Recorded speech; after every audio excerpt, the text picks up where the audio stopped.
10명씩 데리고 왔습니다. 이들이 오는 날은 집단 혼혼이 벌어졌습니다. 남편과 시아버지로부터 집단 혼음을 강요당하고 숱한 성폭행에 시달려왔다는 여자. 자신의 어린 두 아들에게까지 입에 담기도 힘든 성행위를 강요했다는 남편과 시아버지는 엄청난 세력을 가진 교회의 목사들이라고 했습니다. 게다가 5cm나 6cm 정도의 색깔 있는 병에 주사기를 꽂고 빨아들이던 제게 주사를 놔줬습니다. 맞고 나면 온몸이 나른해졌습니다. 아무런 부끄러움도 없어졌고 흥분이 됐습니다. 이를 체형제와 마약이라고 설명을 했습니다. 허목사 부자를 따르는 교회 신도들까지 집단으로 마약을 투약한 뒤 문란한 성행위를 했다는 듣고도 차마 믿기 힘든 엄청난 폭로들. 오늘도 성폭행, 내일도 성폭행, 모레도 성폭행. 언제 끝날지 모르는 그들의 지옥같은 성범죄에서 벗어나서 이들이 이제 마음 편히 살 수 있도록 이들 사이비 목사 부부의 성범죄 행위에 대해 검찰 관계자들이 철저하게 한적 의혹도 없이 수사해서 엄벌을 처해지도록 기자 여러분들이 고발해 주시고. 충격적인 기자회견 내용. 그런데 그보다 더 충격적인 건 엄마와 함께 증언자로 나선 겨우 13살, 17살의 어린 소년들의 존재였습니다. 할아버지 그리고 아빠, 엄마랑 초엽기적인 성행각을 했다는 건데 그것이 사실인지 아이들 입으로 좀 진술을 듣고 싶습니다. He started hitting me from when I was about 5 years old. 제가 5살 때부터 저를 강간하고 때리기 시작했습니다. Everything he did, everything it's all true. Every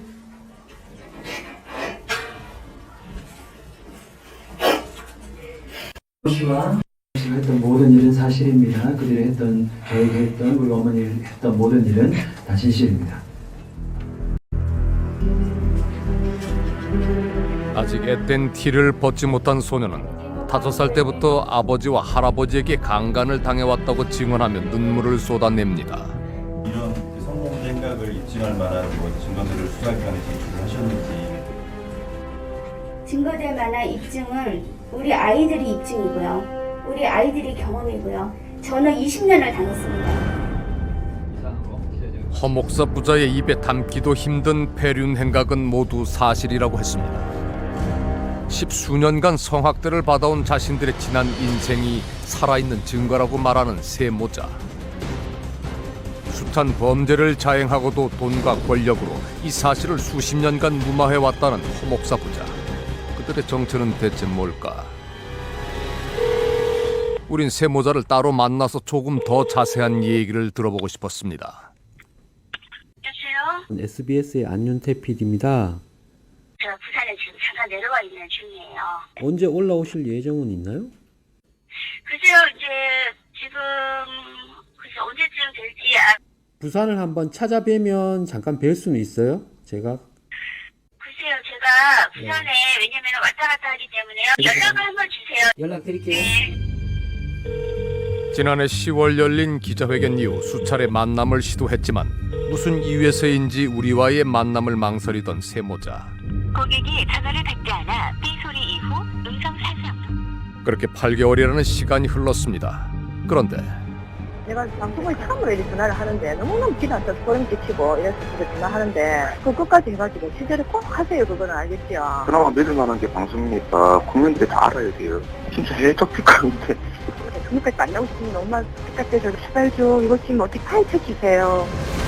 제발 세모자를 구해달라고 호소하는 시민들의 제보가 물밀듯이 쏟아졌습니다.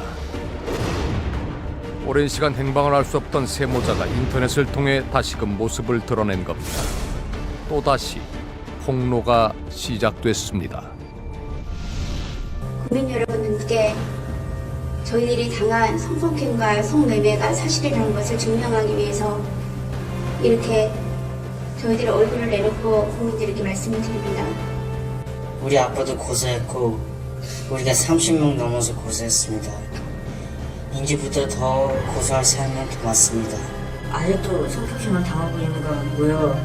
너무너무 무섭고 제발 이것이 다 끝났으면 좋겠습니다. 모든 것은 이 엄마가 잘못했으니 저를 잡아가지고 우리 두 아이들만 살려주세요, 여러분. 여러분, 제발 간절히 이렇게 부탁드립니다. 감사합니다. 제발로 도와주세요. 저는 더러운 여자지만 엄마입니다. 앞서 보신 두 아들의 어머니 이 씨가 지난 6월 인터넷에 올린 이 글은 단 몇 주 만에 수십만 개의 댓글이 달리며 사람들 사이에 일파만파 퍼져나갔고 세상을 충격으로 몰아넣었습니다. 일명 세모자 사건으로 불리는 그녀의 이 얘기를 요약해 보면 이렇습니다. 교회 목사인 남편과 시아버지가 가정 및 신도 간의 혼음을 강요하고 이를 거부하면 숱한 폭행을 해왔다. 때론 수십 명의 사람들과 원치 않는 성관계를 가져야 했고 심지어 그들이 아직 어린 두 아들에게까지 마약을 투여하고 성폭행을 하는 모습을 힘없는 엄마인 자신은 지켜볼 수밖에 없었다라는 겁니다. 부끄러운 자신의 지부를 모두 공개할 테니 제발 두 아이만은 살려달라는 그녀의 절절한 구조 요청에 많은 사람들이 크게 공분을 했고 사건의 숨은 진실을 알고 싶어 했습니다. 우리 역시 세모자의 사연을 처음 접한 시기부터 엄청난 비밀의 실체가 누구보다 궁금했지만 진실에 다가가는 일은 쉽지가 않았습니다. 기자회견 이후 이유를 알 수 없는 갑작스러운 잠적, 그리고 8개월 만에 갑작스럽게 다시 세상에 나타난 세모자. 어렵게 다시 연락이 단 어머니 이 씨는 그간 우리와의 만남을 망설였던 데는 이유가 있었다고 말했습니다. 그리고 이제 그 이유까지 밝힐 결심이 섰다며 우리를 만나주겠다고 했습니다. 8개월이라는 시간 동안 세모자에게는 어떤 일이 있었던 걸까요? 이제부터 그들을 만나보겠습니다. 더 이상 숨을 수만은 없다고 했습니다. 선글라스도 마스크도 벗고 방송국으로 찾아온 이 씨와 둘째 아들. 작년에 기자회견 할 때 뵙고 그죠? 그렇죠. 그게 10월 달이었잖아요. 10월이었죠. 8개월에 많은 일이 있네요. 그간에 많은 일이. 네. 기자회견 당시보다 조금 수척해진 듯한 이 씨 모자는 그간 힘겨운 싸움을 해오고 있었다고 말합니다.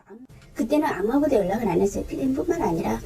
사실 그때 솔직히 너무 좀 제가 믿을 수 없는 상황이 있었어요. 믿을 수 없다는 얘기죠? 피디님을 못 믿는다는 게 아니라 그 분위기가 이건 진실인데 자꾸만 진실이 많은 사람이 알면 알아질수록 덮어지는 거예요. 그럼 최근에 이제 인터넷 공간에 네. 글을 올리고 동영상 올리셨잖아요. 네. 그거는 이제 저를 포기를 했어요. 제가 나서서 이 진실을 파헤치고 이 진실을 폭로하지 않는 이상은 이 전쟁은 끝나지가 않더라고요. 그간 만나왔던 대부분의 언론들이 자신들이 고발한 내용을 모두 덮으려고만 했답니다. 오랜 고민 끝에 더 큰 비밀들을 털어놓기로 결정했다는 어머니 이 씨.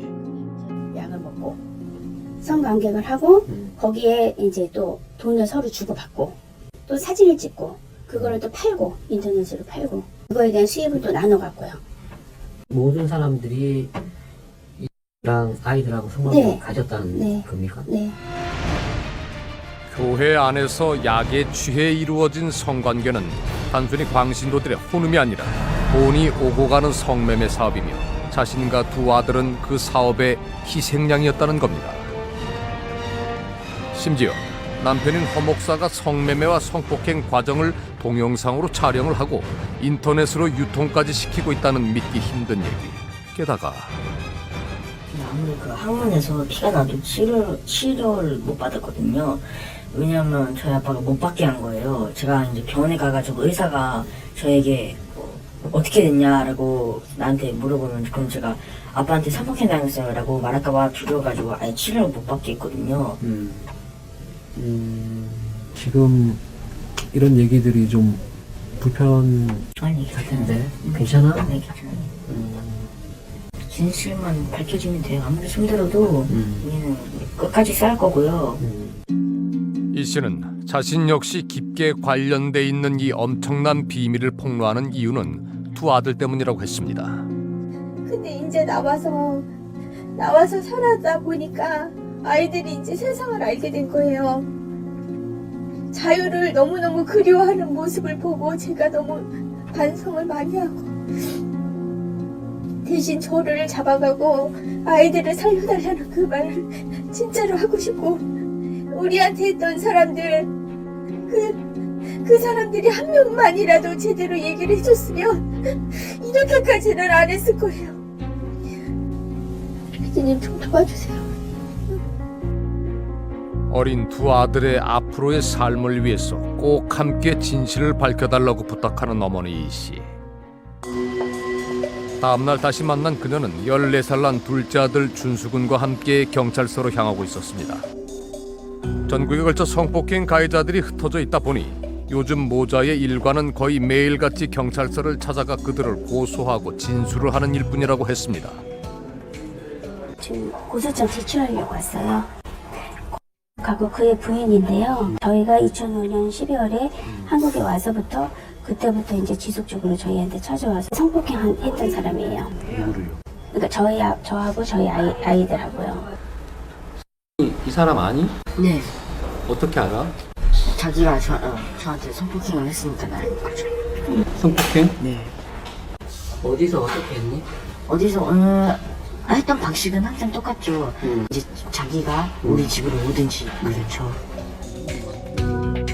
이 씨의 수첩을 빼곡하게 메운 수많은 이름들. 세모자는 그들 모두를 고소할 예정이라고 했습니다. 내가 지금 세지를 못하는데 한 30명가량 정도 되는데 30명? 네. 지금 수십 명 정도 더 있어요. 내용은 뭡니까? 뭐 때문에 고소하시는 거예요? 추가로 계속 하시는 분들도? 이 사람들 다 성폭행이에요. 중간중간 다른 사람 성매매도 들어가요. 저희가 이 많은 사람한테 당했다는 거를 우리는 표현을 이렇게밖에 할 수가 없어요. 남편과 시아버지인 허목사 부자를 포함해 벌써 30명이 넘는 사람들을 고소했지만 아직 누구도 진실을 말하지 않고 있다며 어머니 씨는 답답했습니다. 하루하루 계속되는 힘겨운 싸움의 유일한 의지가 되는 건 두 아들뿐. 하지만 그마저도 큰아들 준호군이 성폭행 트라우마 때문에 정신병원에 입원해 있어 세모자가 함께할 수 없는 현실이 무엇보다 힘들다고 했습니다. 엄마 지금 며칠 만에 보는 거야? 엄마요? 이틀. 이틀 정도 됐구나. 여기 온 지는 얼마나 됐어? 여기요? 여기는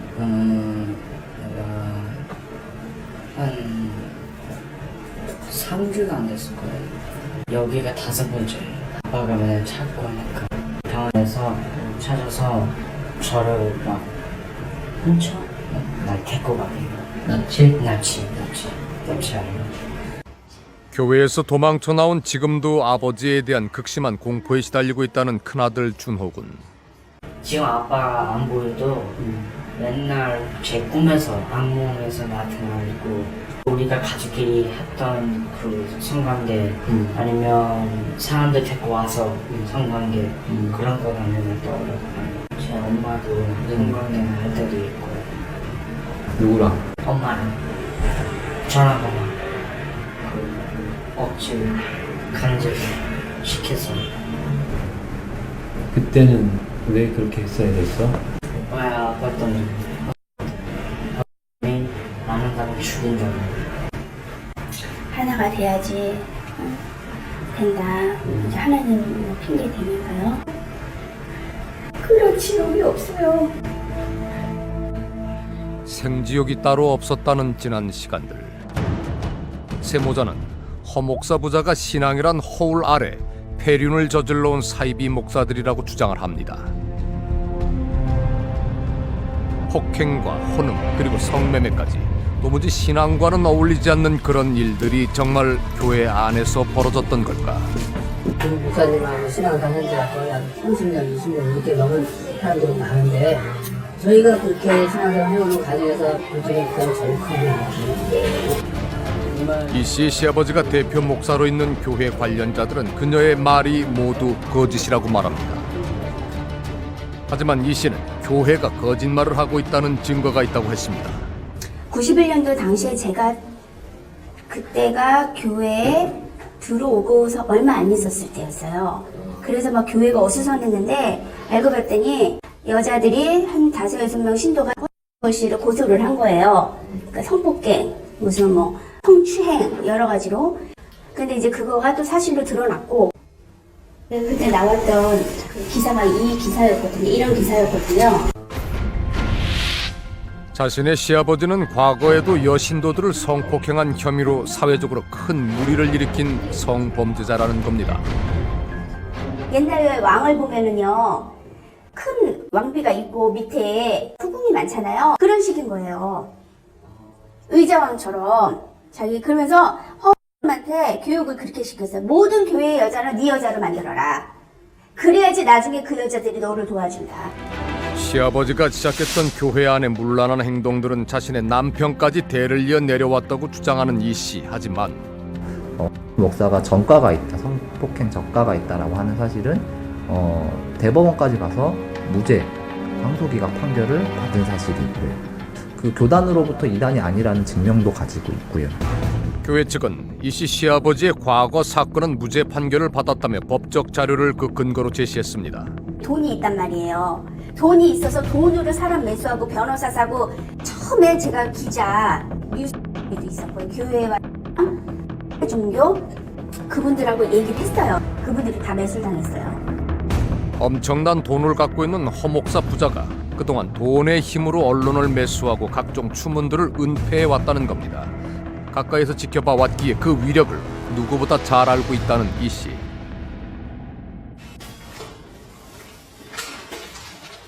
그리고 집에서 도망 나온 뒤에도 여전히 허목사 부자에게서 위협을 받고 있다고 했습니다.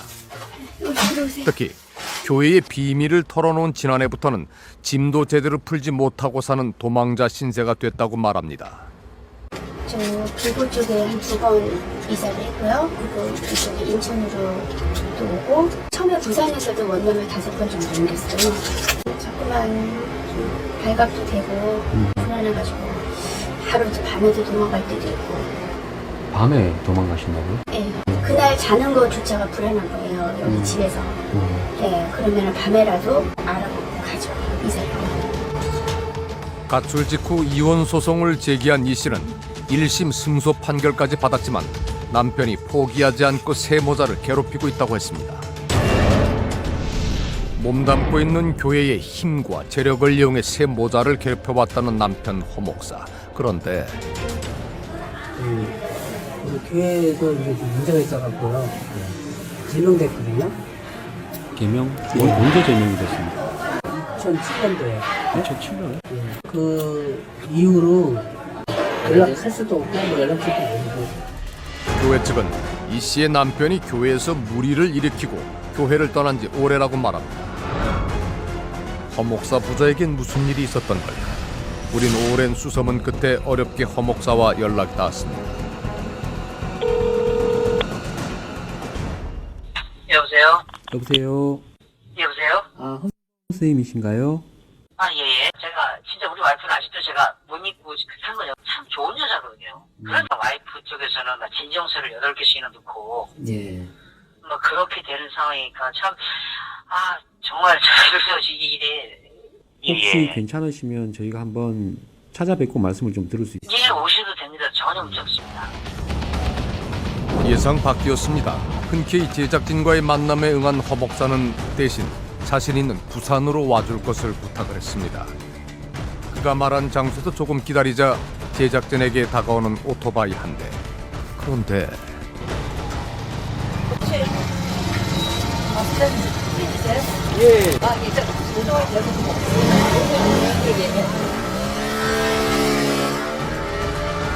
늦은 밤 피자 배달 오토바이를 타고 나타난 남자. 허목사였습니다. 지난해 10월에 있었던 세모자의 충격적인 기자회견 이후 우린 무엇보다도 사건의 진위 여부를 파악하는 게 시급하다고 생각을 했습니다. 하지만 허 목사 측에 매수된 경찰도 기존 언론도 믿기 힘들다는 이유로 세 모자는 최근 인터넷에 다시 등장을 할 때까지 한동안 연락이 닿지 않았었고 우리는 사실 확인을 위해 별도로 취재를 계속해 왔었습니다. 그런데요, 그 과정에서 기자회견에서 들었던 것과는 조금 다른 당황스러운 상황을 접하기도 했습니다. 그중 하나가 바로 세모자 사건의 가장 핵심 인물인 이 씨의 남편이자 두 아들의 아버지인 허 목사의 현재 모습이었습니다. 세모자의 주장에 따르면 자신의 아내와 두 아들에게 마약을 먹인 채 성폭행을 일삼고 그것도 모자라서 성매매까지 시켰다는 허 목사. 엄청난 부와 권력으로 이 모든 악행들을 10수년간 무마해왔다는 그는 현재 자신의 아버지가 운영하는 대형 교회에서 퇴출을 당한 상태였고 놀랍게도 피자집에서 배달 일을 하고 있다고 했습니다. 새 모자를 만날 수 없었던 지난 3월 우리와의 만남에 응한 허 목사. 그의 입에서 터져나온 얘기는 우리의 예상과는 많이 달랐습니다. 모두 지난 과거일 뿐이라고 했습니다. 한때 대형 교회를 운영하는 아버지 덕분에 풍족한 삶을 누렸다는 허 목사. 혼자 예. 계신 거죠?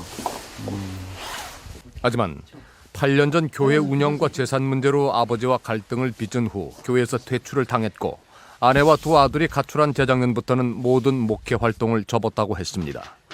부인이 그 기자회견 했다라는 거. 예, 알고 있습니다. 예. 아이들 다 마스크 하고 선글라스 끼고. 이게 그때 기자회견문이거든요. 아, 그러세요? 이거 보신 적 없어요? 없습니다. 대략적으로만. 예. 그러면 저기 피자님께서 여기서 궁금한 부분을 전 진짜 읽기 싫어요. 너무 읽기 싫어요, 진짜. 말가.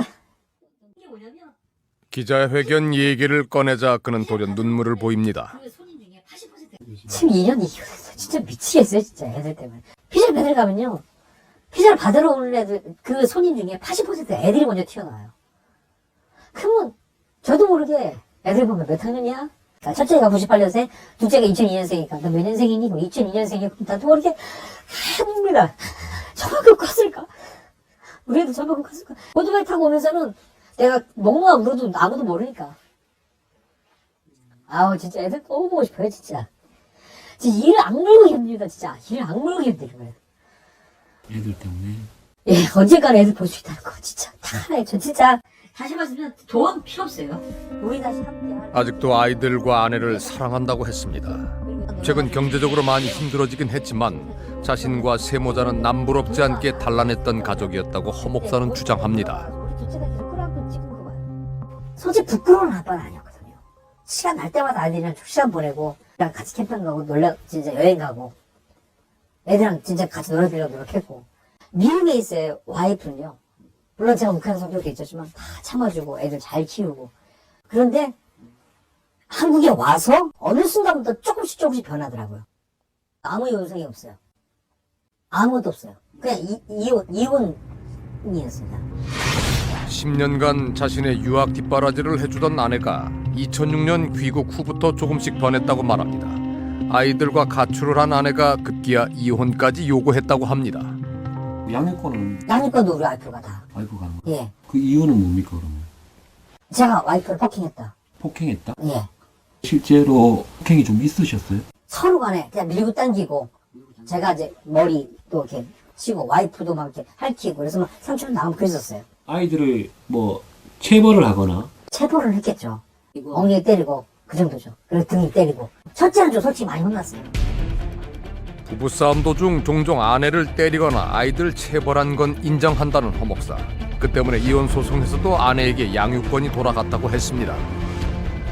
하지만 세모자가 기자회견에서 주장한 것처럼 가족 간의 혼음을 강요하거나 두 아들을 성폭행한 사실은 절대로 없다고 주장합니다. 실제 아내의 손을 들어둔 이혼 재판의 판결문에서는 남편 허 씨의 폭행 여부에 대해서는 분명히 인정하고 있지만 지금 제기되고 있는 가족 간 성폭행과 관련된 부분은 찾아볼 수 없습니다. 1년 반을 소송하면서 와이프가 단 한 번도 성적으로 뭐 아이들 유린하고 이런 얘기 한 번도 한 적이 없어요. 근데 제가 면접 교섭권을 제가 딱 신청하자마자 사건이 터지기 시작한 거예요. 제가 항소를 하면서 성추행 사건이 나온 거고. 성적으로 학대당했다. 예, 애들이 그렇게 하고 그렇게 했다. 한 달에 2번 아이들을 만나게 해달라는 신청을 하고 얼마 지나지 않아 갑작스레 자신은 친족 성폭행 가해자 신분이 되어 있었다고 합니다. 그리고 서울 그 시장에 계신 분이 있어요. 그래서 압수수색 영장 떨어져가지고 이 집을 다 완전 다 들어엎었었어요. 디카 같은 카메라 들고 들어오시면서 압수수색한다. 지난해 9월 한 언론사로부터 준호 준수군이 아버지 허 목사에게 오랜 시간 성폭행을 당해왔다는 첩보를 입수했다는 경찰. 부부간에 뭐 그런 그 성행위를 하는 그런 테이프, 그 다음에 아이들과 뭐 했었던 거 찍어놨다고 그렇게 이야기하더라고요. 그런 것들이 되게 많았다라고 이야기를 해서 아 정말 있다라고 하면 이건 정말 엽기적인 것이다라고 생각을 했죠. 특히 경찰은 마약을 투약하고 성관계 동영상을 촬영했다는 진술을 듣고 급히 증거 확보에 나섰습니다. 우선 급한 게 그 가해자에 대한 조사가 아니라 증거 확보였기 때문에 저희가 압수를 먼저 한 거고요. 가해자의 집, 그 다음에 가해자의 명의로 된 자동차, 그 다음에 오토바이. 허 목사의 근거지를 모두 수색해 2대의 컴퓨터와 2박스 분량의 물품들을 압수했다는 경찰. 우린 경찰이 압수한 영상 중 일부를 확보할 수 있었습니다.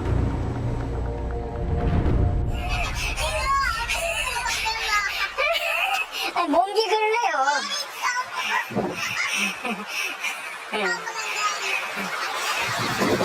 수고했어요. 맛있다 수박. You guys having fun? 테이프를 가져와가지고 그 며칠을 거쳐서 분석을 했는데 그 테이프 역시 그 아이들의 어떤 성장 과정, 예, 뭐 여행 갔었던 거 이런 그 동영상들이었습니다. 그것들이. Hey guys, this video. Hey mommy. 경찰은 압수한 자료들을 며칠에 걸쳐 분석을 했지만 성폭행 동영상은 발견할 수 없었다고 했습니다. 불과 가출 4개월 전에 찍은 엄청난 양의 동영상들은 이렇게 평범한 가정의 모습들 뿐이었다고 합니다. 하지만 저희 아빠의 인생이 거짓말이거든요. 항상 입만 열면 거짓말이에요. 근데 경찰이 그거에 넘어가고 밖에 나갈 경우에는 사진을 찍어가지고 이런 식으로 전 가족이다라는 걸 보여주는 거예요. 비디오를 찍고 애들 노는 거 아빠가 좋은 아빠인 것처럼 보이니까 그런 거 막 주고 막 자기들 막 웃으면서 행복해 보이는 영상들은 모두 허 목사의 연출과 강요에 의해 찍혀진 것들이고 경찰이 제대로 증거를 찾지 못한 것이라고 이 시모자는 주장을 합니다. 폭행의 근거는 충분했고 또 이혼 소송에서도 이를 증거로 받아들였지만 현재로선 성학대의 근거는 여전히 세모자의 진술뿐인 상황인 겁니다. 세모자는 자신들의 주장을 증명하기 위해 전쟁 같은 하루하루를 보내고 있다고 했습니다. 오늘 어디 가시는 거예요? 오늘 저기 충북 경찰청이요. 예. 거기는 어떤? 거기에 저기 오늘 그 조사가 있어요. 대질 조사. 아, 대질 조사? 네. 지인이고요. 저희한테 그래서 와서 성폭행 했던 사람이에요. 아이의 얼굴을 보고 마주 앉아서 받고 싶은 거예요. 그리고 자꾸 부인을 하니까. 허 목사가 아닌 다른 성폭행 가해자와의 대질 신문을 위해 충북 청주로 향하는 모자. 세 모자는 아버지와 함께 성매매에 가담하고 자신들을 성폭행했다는 수십 명의 사람들 모두 호소한 상황입니다. 아직은 어린 14살 준수군까지 함께 성폭행 가해자로 지목되는 당사자를 직접 만나 대질 조사에 참여한다고 했습니다. 우린 조금 더 그들을 지켜보기로 했습니다. 오랜 대질 신문 조사를 마치고 나온 어머니와 준수군. 저는 그 뭐라고 할 때는 보긴 했거든요. 근데 끝까지 인정을 안 하더라고요. 인정 안 했다? 인정 안 하고 저는 처음 봤다고 하면서 그게 진짜 기가 막혀가지고. 그 아저씨 얼굴이 기억이 나요? 네, 기억나요. 몇 년 동안 저한테 성폭행을 했으니까 제가 정확히 얼굴을 기억나는 거죠. 성폭행 사실을 입증하기 위해 엄마보다도 더 적극적으로 행동하는 준수군이 우린 조금 걱정스러웠습니다. 애가 지금 14살이잖아요. 근데 상이가 그렇게 직접 만나도 상관없어요? 본인이 원하는 거예요. 예? 본인이 원한 거예요, 본인이. 네. 저희도 가급적 아이기 때문에 이제 대리조사 때는 나가려고 했는데 어머님도 강력하게 원하시고 본인도 내가 왜 나를 제외하냐, 나를 포함해달라고 본인이 원하는 거예요. 어머니 씨는 성폭행 가해자가 살고 있는 곳이라며 한 시골 마을로 제작진을 이끌었습니다. 여기가 돼지 키우는 집이거든요. 이 집이 또 있어요. 이 집에. 그거 우리 거기 할 때 다 했었던 사람이에요. 네. 그런데 이 마을에 사는 성폭행 가해자는 한두 사람이 아니라고 말합니다. 완전히 이제 완전 늙은 뭐 할아버지 운신 못한 할아버지 외에는 다 했다고 보시면 돼요. 성관계가 딱. 예, 섹스촌이에요, 섹스촌. 이 마을 전체가 다. 예? 뭐라고? 섹스촌이요. 대부분이 허목사와 결탁해 세모자를 성폭행해왔다는 조금은 믿기 힘든 얘기를 합니다. 그런데 안녕하세요. 예, 저 아시죠? 와이프잖아요. 혹시 연락하셔요, 요즘? 씨가 누구야? 아, 목사님이요. 뭘 알아? 목사님 여기 자주 왔잖아요. 맨날. 몰라요, 지금. 응? 혹시 성폭행, 성매매한 걸로 목사님인데요. 혹시 모르니까 이상한 소리 내고 있어. 우리가 누군데요? 아, 우리 다 관계 있잖아요. 무슨 말이야? 응? 무슨 말이야? 여기 마을 사람들이랑 다 섹스하고 살았잖아요. 이상한 소리야. 이 아줌마 지금 이상한 소리 하고 있어. 다 약속을 그렇게 하셨다니까요. 허목사와 한 통속이 되어 세모자를 성폭행한 사람이라고 지목된 남자. 하지만 정작 그는 허목사는 물론 이 씨와 둘째 아들 준숙은 역시 잘 모른다고 말합니다. 성폭행 했잖아요. 우리 애들한테. 이 아줌마 이거 안 되겠어. 이거 보내요. 빨리. 사람을 미친 사람을 취급을 하네. 내가 오죽하면 여기 있는 사람들 다 고소를 했겠어요. 치지 않았으면 그래. 이게 뭐예요? 아들? 얘 알잖아요. 얘한테 했잖아요. 모른 척 하지 마세요. 저도 다 알아요. 저에게 성폭행을 했잖아요. 너 뭐니? 왜 애한테 그래요? 어? 정체가 뭐야? 정체가 뭐예요? 성폭행 당한 애지. 제가 패러니까 어? 성폭행을 한 애한테. 처음에는 황당해하며 웃어 넘기던 남자가 둘째 준수군까지 나서자 결국 경찰에 신고 전화를 합니다. 그런데 뭐 성폭행했다고 방송까지 끌고 와서 경찰도 껴있는 거 다 알아, 내가. 여기 지금 이 사람 좀 와서 좀 잡아가세요. 경찰도 껴있는 거 다 그 사람 불러요. 그 사람들 했으니까. 그 사람 불러요. 예, 지금 다시 아는 사람 다 불렀으니까. 미치겠어요. 다 불러요. 여기 오늘 지금부터 오는 사람 다 찍으세요. 그 사람 다 나오고 있는 사람. 어머니 이 씨는 현재 남편 허목사를 시작으로 시댁 식구, 친정 식구를 포함해 모두 30여 명을 자신과 아이들을 성폭행한 혐의로 고소를 했습니다. 하지만 아직까지는 세모자의 진술 외에는 이렇다 할 증거가 없고 성폭행을 했다고 지목된 피고소인 모두가 이를 부인하고 있는 상황입니다. 지난해 9월 한 주간지 기자의 제보로 시작이 됐다는 남편 허목사에 대한 경찰 조사 역시 비슷한 상황이었습니다. 남편 허목사가 마약을 투여한 채 두 아들을 성폭행했고 이를 동영상으로 찍어 보관한다는 세모자의 진술을 확보한 경찰은 즉시 압수수색영장을 받아 허목사의 집, 차, 오토바이 그리고 이삿짐을 쌓아두던 창고까지 모두 뒤졌다고 했습니다. 그곳에서 컴퓨터와 노트북, 2박스 분량의 CD와 앨범들을 확보를 했지만 세모자가 주장하는 성폭행 동영상은 끝내 찾지 못했고 거기서 나온 영상들은 앞서 보셨다시피 평범해 보이는 허목사 가족의 일상뿐이었다고 합니다. 또 최음자나 마약 등의 직접 증거 역시 찾지 못해 허목사의 혈액 검사까지 실시를 했지만 여기에서도 역시 혐의점을 찾지 못했다고 경찰은 밝혔습니다. 결국 사건은 4개월간의 길고 긴 수사 끝에 지난 1월 혐의 없음 의견으로 검찰에 불기소 송치가 됐습니다. 증거는 없고 오직 세모자의 진술만 남은 상황. 인터넷을 통해 세모자의 사연을 접한 많은 사람들은 엄마가 어린 두 아들과 함께 직접 대국민 구조 요청을 하는 데는 그만한 이유가 있을 것이라고 생각을 했습니다.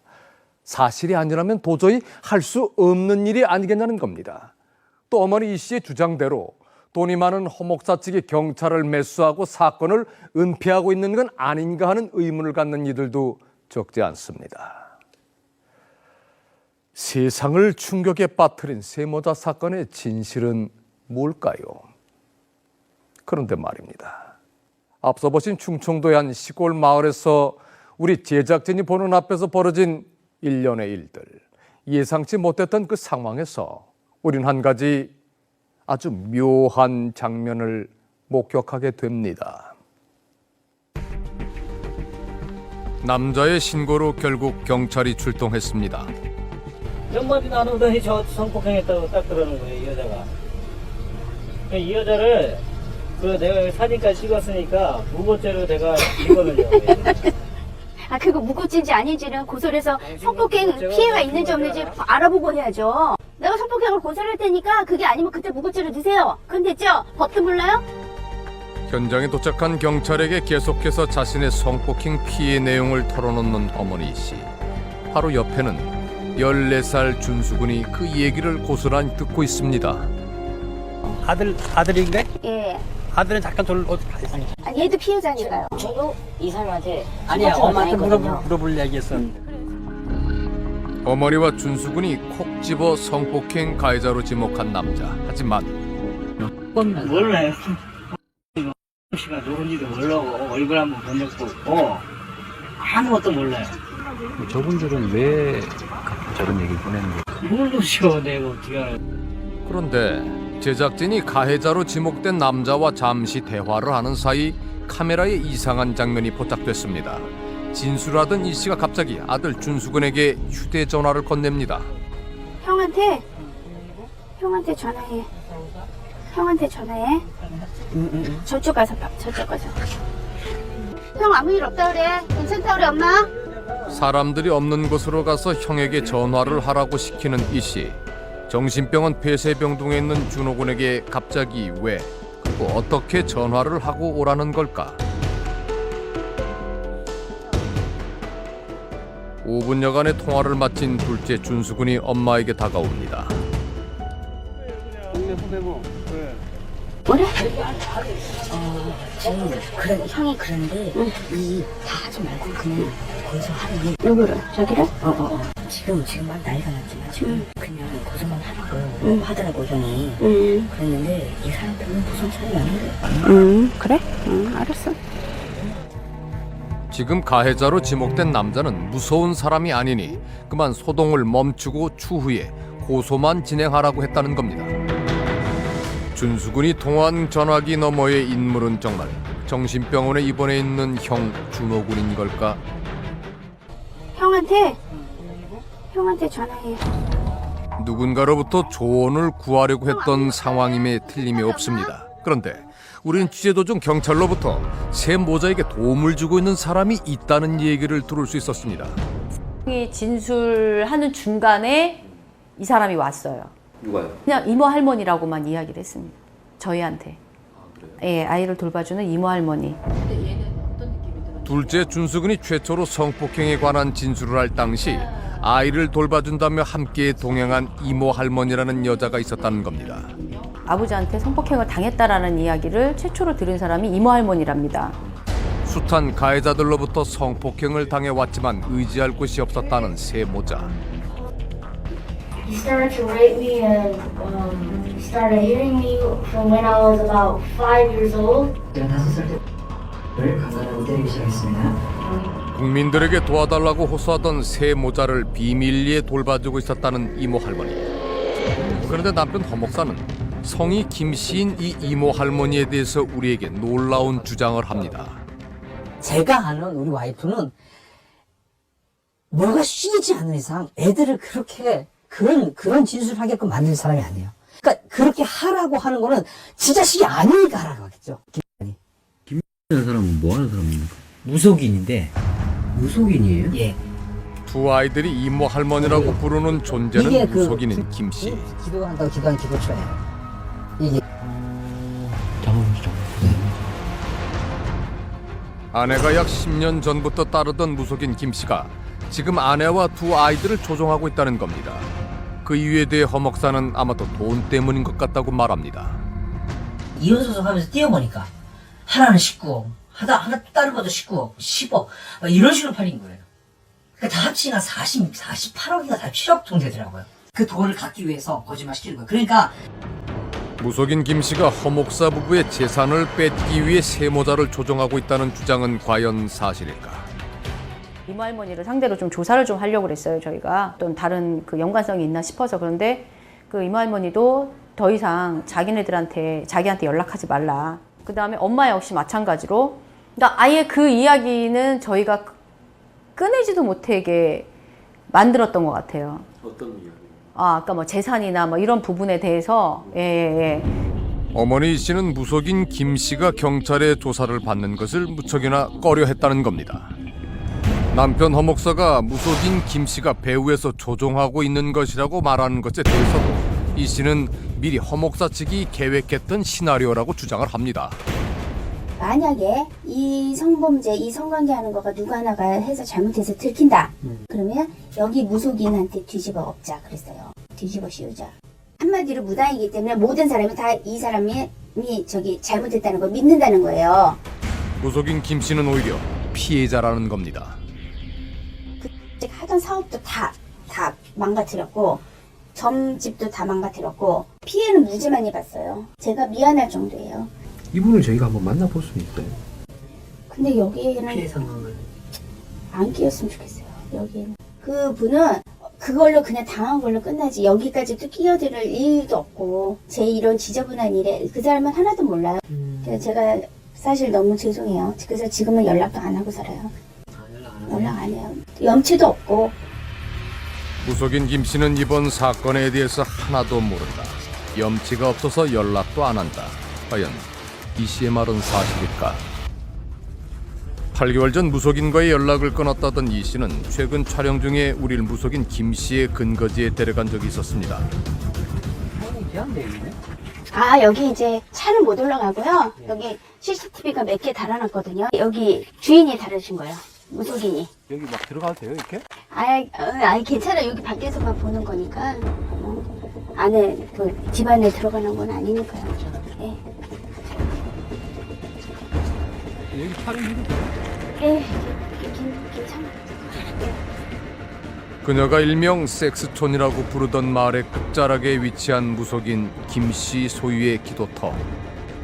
이게 지금 300개라고 그러더라고요. 근데 이걸 1000개를 지은다 그랬어요. 그리고 대웅전 져서 나라에 기증하려고.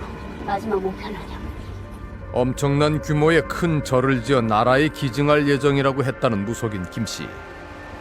이 신성한 기도터에 남편 허 목사가 동네 사람들을 끌어들였고 무속인 몰래 이곳을 성매매 장소로 사용해 왔다며 이 씨는 무속인 김 씨에게 미안해했습니다. 또 이 사실이 발각될까 염려한 남편 허 목사가 그녀에게 못할 짓을 했다고 주장합니다. 죽이자고 그랬었어요. 죽일 계획을 많이 세웠어요. 그래서 약도 많이 먹였고. 무슨 약을요? 아픈 약. 몸 아프게 하는 약. 그런 종류 정신질환이 생기는 약. 남편 허 목사와 수많은 성매매 가담자들이 그녀를 살해하려고 한 적도 있었다는 겁니다.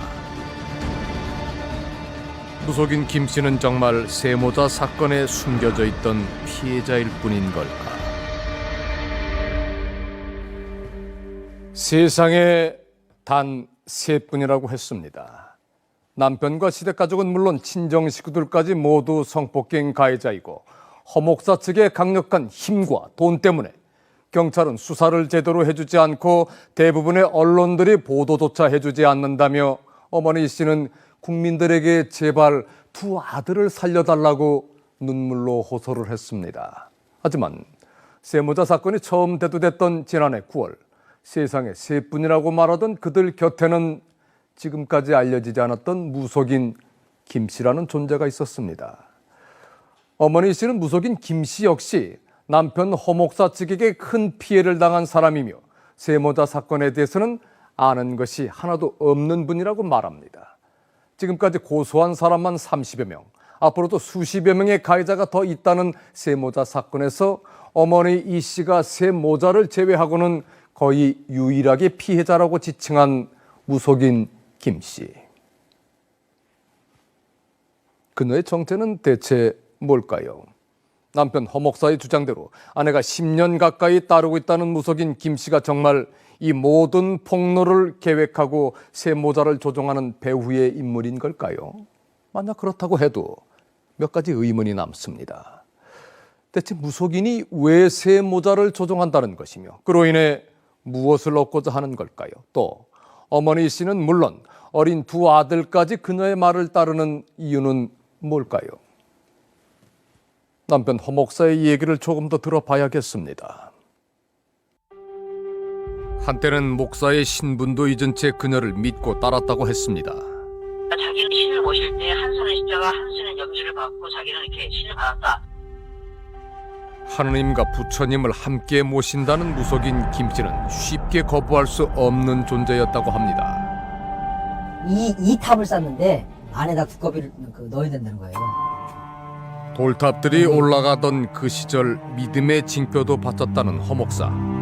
제 이름으로 된 금두꺼비, 와이프 금두꺼비, 아이들 이름 금두꺼비, 이렇게 해서 금두꺼비 4개를 만들어서 가져와라. 석탑 안에 놓으면 너희 가족이 다 행복해질 거다. 그 금두꺼비가 얼마나 비쌉니까? 그 4개를 해서 갖다 주고 순금이죠, 당연히죠. 예만했어요. 예만했었어요, 금두꺼비가. 한 2천만 가까이 했죠. 지난 2007년 아버지 교회로부터 절연을 당한 허 목사 가족은 그 전부터 무속인 김 씨를 가족처럼 믿고 따랐다고 합니다. 선생님도 김 씨를 신뢰를 하시죠? 예, 그때는 신뢰했어요. 또 와이프가 너무 믿고 따르니까 당신이 이게 좋다고 한다면 가라. 또 친척이니까 또 작은 엄마의 친동생이니까. 아내의 먼 친척거리라 의심 없이 믿었는데 지금 생각해보니 아무래도 그녀가 돈을 빼앗기 위해 자신들에게 접근한 것 같다고 주장을 합니다. 정말 와이프가 돈이 없다고 한다면 돈을 확실히 가져갔거든요. 확실히 가져갔거든요. 가져갔는데 와이프가 돈이 없다는 것은 그게 누구한테 있느냐? 김 분명합니다. 젊은 시절 대형 교회를 운영하는 아버지에게 수십억 대의 재산을 징여받아 풍요로운 삶을 누려왔다는 허 목사 가족. 그런데 무속인 김 씨를 만난 뒤 그 수많았던 재산이 어디론가 다 사라져버렸다는 겁니다. 허 목사의 주장은 과연 사실일까?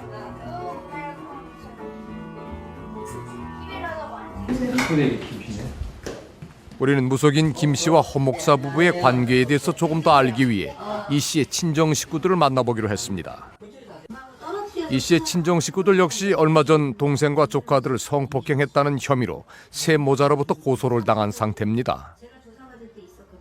친정 집에서 뭐 그런 뭐 이렇게 뭐라 그래야 돼? 그 표현을 잡득해서 지금 말씀하신 그런 호흡이나 뭐 이런 관계를 친정 집에서 다 이루어져 있는데 그 중에 제일이 저러면서요. 제일 주도적으로 한 사람이. 뭐 그렇게 나와 있더라고요. 진짜 딸처럼 키웠는데 나이 차이가 그냥. 나이 차이가 저하고 16년 차이거든요. 그런데 걔가 나한테 이렇게 할 줄 몰랐네요. 버릴까 하다가 친정 식구들은 이 씨와 허 목사의 결혼 생활이 이혼으로 간 것에 대해 남편 허 씨의 책임이 크다고 말합니다. 막 울면서 전화했을 때는 하고 싸워갖고 나와 있는데 속상하다고 전화 한번 한 적이 있어요. 폭행 버릇이 있어요, 걔가. 그래갖고 막 진짜 그게 이혼시키고 싶었어요. 하도 그래서 그런 마음이 진짜 하루에도 12번도 더 들었지만 빌기도 잘하잖아요. 범이가 빌기도 잘해요. 잘못했다고? 네. 극과 극을 달려요. 극과 극. 이 씨의 친정 언니는 동생이 무속인 김 씨에게 빠지게 된 계기를 알 것 같다고 했습니다. 다 죽게 생겼다고 엄마 좀 오라 그래서 갔더니 정말 머리가 아파갖고 토하고 뭘 먹지를 못하더라고요. 내가 한국 사람이 하는 병 무슨 병 다 갔더니 병명이 없어요. 애는 뭐 일어나지도 못하고 아프고 그래갖고 내가 그때도 내가 알았으니까 동생이 이만저만해서 아파서 미국에 왔는데 무슨 병인지 모르겠대요. 이렇게 모르겠대 이렇게 하니까 그러면 자기가 하는 방법으로 해래요. 지난 2004년 미국에서 이유를 알 수 없는 병에 시달렸다는 이 씨. 미국으로 간 친정 언니는 동생의 병세에 차도가 없자 답답한 마음에 먼 친척벌인 무속인 김 씨에게 상의를 했다고 합니다. 자신이 시키는 대로 하면 동생 이 씨의 병세가 나아질 거라는 말에 무속인 김 씨가 시키는 대로 의식을 치렀다는 친정언니. 동서남북으로 이렇게 십자가를 만들어서 절을 하고 두고 있잖아요. 그걸 밤에 태우래요. 그래갖고 그걸 했어요. 근데 신기하게 그게 낫더라니까요. 신기하게. 그 다음 날부터 밥도 먹고 조금 안 아프고 머리도 안 아프고 애가 이게 생기가 돌게 다니고 너무 신기한 거예요, 나도. 신기하게도 김 씨가 시키는 대로 의식을 치르고 나자 동생의 병에 차도가 있었고 그 후 한국에 돌아온 동생은 급격하게 무속인 김 씨를 따르기 시작했다고 합니다. 그런데 우리 제자야 이렇게 얘기하길래 내가 다 기분 나빠했거든요. 얘가 왜 제자야? 내가 그렇게 얘기했거든요. 누가 누구의 제자라는 거예요? 얘가 자기의 제자라는 거지. 신엄마 신딸의 관계다. 신딸 관계다. 이렇게 해서 내가 무슨 제자야 얘가? 그런 말 하지 마요. 얘 큰일 나. 내가 얘 사모야. 내가 이렇게 얘기했거든. 동생 이 씨가 무속인 김 씨로부터 내림굿을 받았다는 얘기를 들은 친정언니는 동생에게 무속인 김 씨와의 관계를 끊으라고 권유했고 이후 이 씨와 친정 식구들과의 관계는 돌이킬 수 없이 나빠졌다고 합니다. 무속인 김 씨와 이 씨는 대체 어떤 관계일까? 샘모자의 충격적인 폭로는 과연 모두가 진실인 걸까? 피해자들이 이야기하는 그런 테이프나 CD는 하나도 발견되지 않았습니다. 그리고 약도 없었고요. 마약이나 이런 채용자나 이런 부분도 전혀 발견되지 않았고, 그다음에 피의자 조사하고 난 이후에 어떤 보강 주사가 필요했기 때문에 그 엄마한테도 저희가 그 진술을 요청을 했고요. 아이들도 보강 진술이 필요해서 저희가 요청을 했지만 거절당했습니다. 왜요? 저희를 신뢰할 수 없다. 증거나 성폭행 혐의점을 찾지 못한 채 허목사에 대한 경찰 수사가 마무리되자 이 씨는 친정 식구를 포함한 수십 명의 가해자를 추가로 지목하며 성매매 내용 등이 추가된 더욱 충격적인 내용들을 인터넷을 통해 알렸습니다.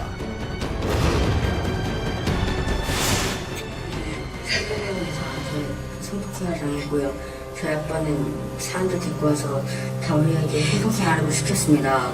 모든 것은 이 엄마가 잘못했으니 저를 잡아가지고 우리 두 아이들만 살려주세요, 여러분. 여러분, 제발 간절히 이렇게 부탁드립니다. 피해 규모나 내용은 확대됐지만 여전히 증거는 세모자의 진술뿐인 상황입니다. 제작진 역시 사건의 진실을 알기 위해 세모자와 3주간의 밀착 취재를 했지만 의혹은 좀처럼 풀리지 않았습니다. 그런데 인터뷰 중 어머니 이 씨가 제발 아이들을 살려달라며 한바탕 눈물을 쏟은 직후 이거가 나가야지 우리 아이들이 살아요. 괜찮으시면 5분만 좀 할까요? 네. 잠시 인터뷰를 멈추고 제작진이 방에서 나가자 둘째 아들 준수군이 자리에서 일어납니다. 제작진이 나간 방문을 닫고 카메라 근처를 오가더니 카메라가 꺼졌다고 생각했는지 세 사람의 태도가 조금 달라집니다.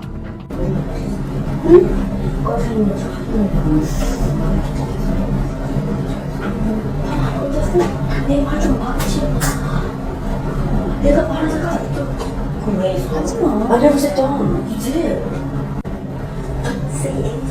생각하는 사람들한테 내 그래요 한번 바로 가면 다 치지. They just see. 아니 그거 바로 앞에 있는데. They just see me doing this. 그럼 뭐? 의심이 생겨. 하지마. 그 사이 이 사람이 거짓말이라고 생각하면 어떡해? We were very persuasive.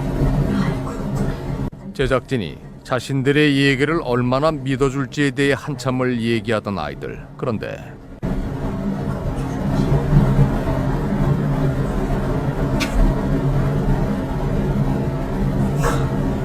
마이크가 켜져 있는 걸 눈치챈 세모자가 몹시 당황하기 시작합니다.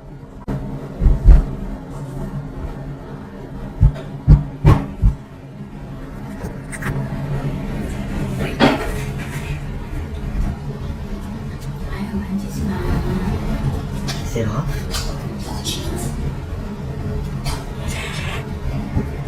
세모자에게 혹시 우리가 모르는 비밀이 있는 것은 아닐까?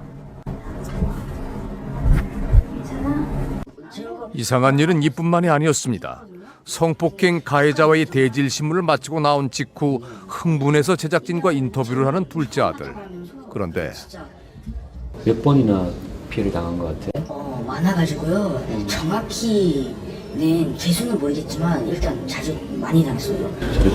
한 2008년서부터 2010년까지 몇 년 동안. 어린아들이 수년간 당해왔던 성폭행 피해 사실을 털어놓는 중에 몇 번이고 웃음을 터뜨리는 이 씨. 세모자의 주장을 대체 어디까지 믿어야 하는 것일까? 우리 아동심리 전문가와 진술 분석 전문가들에게 그간 촬영했던 13시간 분량의 인터뷰 영상과 세모자가 쓴 100여 장의 진술서와 탄원서의 분석을 의뢰했습니다. 아버지한테서 이제 아이가 맞을 때 그 당시에 그 방에서 있었던 아버지와 자신의 행동, 대화, 그리고 아버지한테 맞았을 때 뭐 본인의 입안에서 피맛이 났다거나 뭐 몇 분이 몇십 분처럼 느껴졌다거나 본인이 느꼈던 모멸감이나 참담함, 이러한 감정들이 읽는 사람한테도 생생하게 전달이 될 정도로 진술이 정말 구체적이면서 아버지한테 폭력적으로 학대를 당한 부분에 대한 진술은 사실 굉장히 신빙성이 높다고 판단이 되거든요. 그리고 모친이 남편에 대한 묘사를 할 때에도 늘 싸웠다, 날 이해하지 않았다, 남이 볼 때는 대단히 잘해주고 신사처럼 대해주고 위해주는 척하지만 실제로 나를 사랑하지 않았다, 이런 식의 표현은 대단히 자연스럽게 이루어지거든요. 그래서 그것이 신체적이고 정서적이고 언어적인 학대에 해당되는 그런 부분에 대한 진술은 상당한 신빙성이 있어 보이고요. 어머니 씨와 큰아들 준호 군이 남편과 아버지, 그러니까 허 목사로부터 폭력을 당했다는 증언은 꽤 신빙성이 높아 보인다고 했습니다. 하지만 아이들에게 그런 일이 있었다면 굉장히 아프고 힘들었을 거거든요. 그러면 인상을 찌푸린다든지 숨 조절을 한다든지, 심지어 어떤 아이들은 이제 넋이 나가는 아이들도 있어요. 많이. 그러니까 유사강간에 대해서 얘기하고 신체적 손상을 얘기하는데 그럴 때조차도 그거에 부합하는 정서 반응이 나타나지 않아요. 매우 단조롭고 심지어 가끔 피식하고 웃는 장면도 있고요. 성과 관련된 진술을 할 때 아이들의 감정에 상당한 의구심이 든다고 전문가들은 입을 모읍니다. 집단 성매매는 정말 없었다고 생각이 되는 게, 아이들이 진술하는 그 어떤 내용에도 집단 성매매에 대한 구체적인 내용이 나온 적도 없을 뿐더러 둘째 아이가 본인이 입었던 범죄 피해에 대해서 진술하면서 진술서의 마지막 부분에 그 스마일 표시를 그렸단 말이죠. 웃는 얼굴을 그려놨거든요.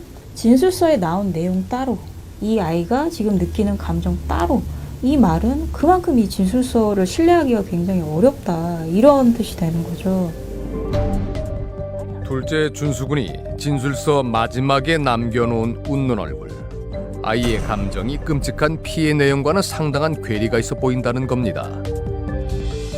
이 내용하고 이 그림하고 안 맞는데 어느 쪽에 신빙성을 더 두고 봐야 되는가라고 하면 이 맨 마지막에 살짝 그린 이 그림.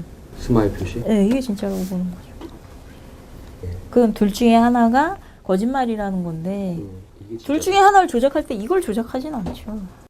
이들이 하는 그냥 대단히 나쁘고 어떤 음란물, 동영상에서 본 것 같은 것을 이야기하고자 하는 그런 의지는 분명히 엿보이지만, 실제로 성적인 학대가 이루어지는 상황과 정황, 그때 느끼는 공포, 두려움, 아픔, 이런 데에 대한 묘사는 하지 못하고 있어요.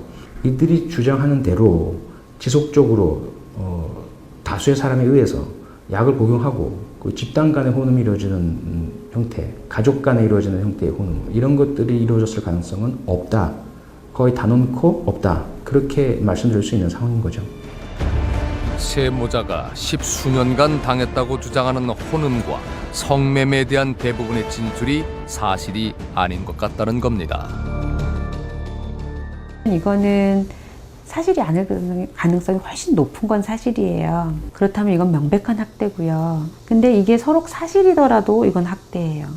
굳이 두 아이를 이렇게 앞세워서 뭔가 자신이 생각하는 것이 사실이라는 걸 세상으로부터 인정받으려고 한다는 건 엄밀히 말해서 엄마가 하면 안 되는 행동이에요. 그래서 이 아이들이 이 상태로 지내는 건 정말 위험할 수도 있겠다라는 생각을 하게 되는 지점인 거죠.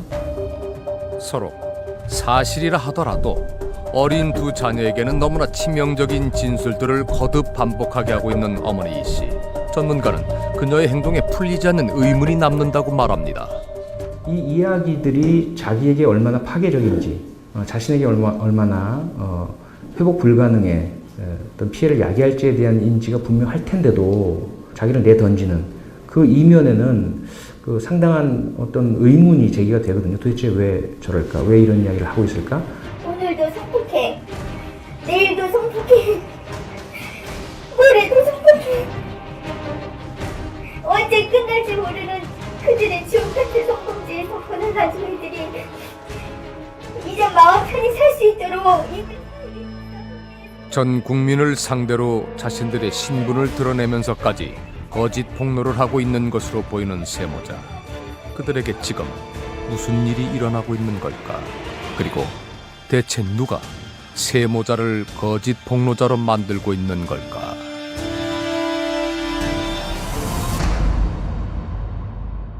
남편이 어린 두 아들에게 마약을 투여한 채 집단 성매매에 이용해왔다. 나 역시 그에 맞서지 못하고 10수년간 아이들을 이용해 번 돈으로 살아왔다. 그러니 날 잡아가고 우리 아이들을 살려달라. 우리는 이 충격적인 얘기가 단 1%라도 사실일 가능성이 있는 것이라면 그녀의 말처럼 하루빨리 아이들을 구해내야 한다고 생각을 했습니다. 그래서 사건을 최대한 공정하고 객관적으로 확인해 보기 위해 노력을 했습니다. 하지만 취재를 하면 할수록 세모자의 주장을 뒷받침할 근거는 찾기가 힘들었고 오히려 의구심만 커져갈 뿐이었습니다. 다수의 전문가들 역시 세모자가 최근 주장하고 있는 집단 혼음이나 성매매 조직과 같은 진술은 신빙성이 매우 낮다고 입을 모읍니다. 전 국민이 볼 수 있는 인터넷에 자신의 이름을 공개한 채 너무나도 위험한 대국민 호소를 하고 있는 어머니 이 씨. 그녀의 이런 행동이 이해되지 않는 건 이런 자기 파괴적인 거짓말로 세모자가 얻을 이득이 도무지 없어 보인다는 점입니다. 또